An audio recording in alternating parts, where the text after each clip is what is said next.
साईं जी खिदमत में एकड़ो बहराड़ी जो शख्स आयो। अल्लाह जा पैगंबर साईं मां बहराड़ी में हूंदो आ, जमीन जो कमकार कंदो आ।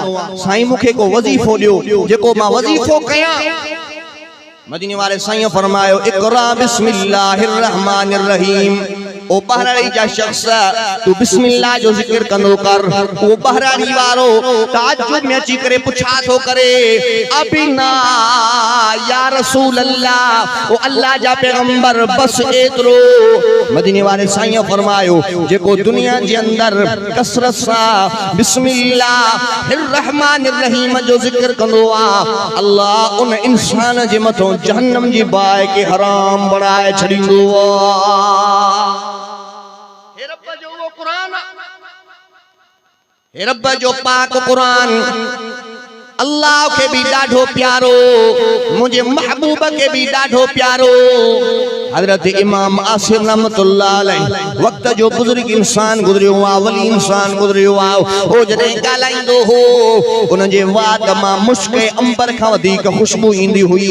मानो पुछा था कन ओ आसिम या खुशबू केड़े बाजार को खरीद करे आयो आ, केड़े दुकान को वठी आयो आ, यो दुकान त बुधा या बाजार त बुधाओ। हजरत इमाम आसिम रहमतुल्लाह अलैहि तो फरमाए मां या खुशबू के बाजार को खरीद कोने कई, के दुकान को वठी कोन आयो आ। मां मस्जिद नबी जे अंदर वनी करे कुरान जी तिलावत कनोम। एक दफे तिलावत कंदे कंदे मुखे निंद्र अची वई ऐं निंद्र जे अंदर सोने रसूलुल्लाह जो दीदार नसीब थी वियो आ। मदीने वाले साईं जो दीदार नसीब थियो, हुजूर जी ज़ियारत नसीब थी वई। मदीने वाले साईं फरमायो आसिम ये चप्पल ओरियाण जे चप्पल सा रब जो कुरान ठाए ठाए पढ़ंदो आ।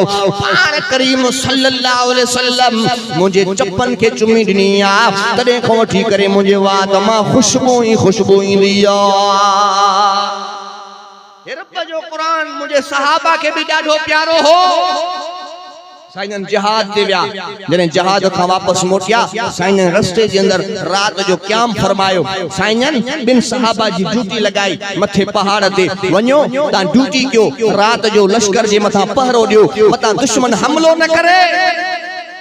इधर बस सहाबी पहाड़ जी चोटी जे मथो चढ़ी विया, पाण में मशवरो कयो जेकॾहिं बेई जागंदा रहंदासीं रात जे पोएं से में बिन्हिनि खे निंड अची वेंदी। हाणे हिकिड़ो पहिरें पहर में जागे, ॿियो पोएं पहर में जागे। हिकिड़ो सहाबी निंड पइजी वियो, ॿियो सहाबी बीठो आ, दिल जे अंदर ख़्याल कयईं ईअं बीठो आ छो न निमाज़ पढ़ा अल्लाह जी इबादत कयां।